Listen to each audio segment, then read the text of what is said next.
দেশের কিছু নাখোশ বাবারা আছে, বৃদ্ধ হয়ে গেছে, নামাজ পড়ে না, এরা এই গান শুনে। আপনাদের এই দেশে আছে কি নাই? দেখবেন ফজরের নামাজের খবর থাকে না, কিন্তু সারা রাত্রি ভরে এই গান শুনে তারা। এমন আছে কি নাই? যারা শুনে আল্লাহ এদেরকে দিনে সহি বুঝ দান করুক, সকলে বলে আমিন। যারা এই গান শুনেন, এমন কি যারা করেন, উভয় পক্ষের ঈমান থাকে না। আল্লাহ তাআলা রব্বুল আলামিন বলতেছেন, এ বান্দা আমাকে নিয়ে কটূক্তি করো, তুমি কি জানো আমি তোমার কিন রব হই? আমি কোন আল্লাহ তুমি কি জানো? আল্লাহ আমাদেরকে বলতেছেন, আল্লাহুল্লাযী খালাকাকুম সুম্মা রাযাকাকুম সুম্মা ইউমীতুকুম সুম্মা ইউহয়ীকুম।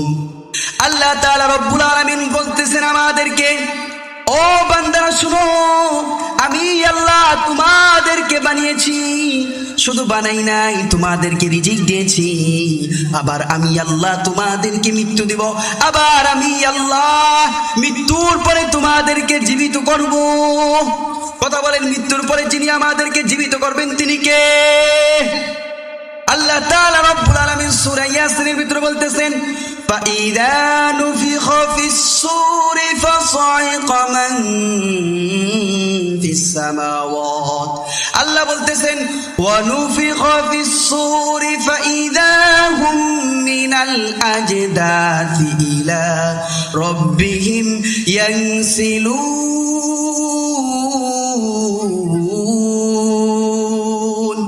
আল্লাহ তাআলা রব্বুল আলামিন বলতেছেন, যখন সিংহায় ফু দেওয়া হবে, তখন কবর থেকে মানুষগুলা উঠে যাবে। মানুষ কবর থেকে উঠে তখন তারা তাদের রবের দিকে দৌড়ানো আরম্ভ করবে। মানুষ তখন উঠে বলবে, ক্বালু ইয়া ওয়াইলানা মান বা'সানা মিন মারকাদিনা।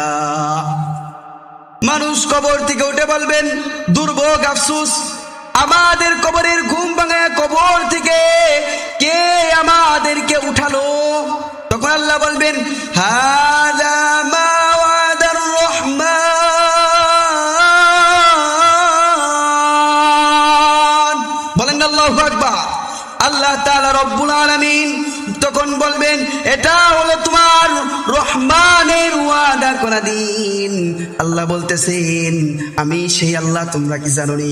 আল্লাহ বলতেছেন, আমি কোন আল্লাহ? আমার সাথে নাফরমানি করো, আমার নিয়ে কটূক্তি করো, আমি কোন আল্লাহ শুনো। আল্লাহ বলতেছেন, ইন্নাহু হুয়া ইউবদিউ ওয়া ইউঈদ।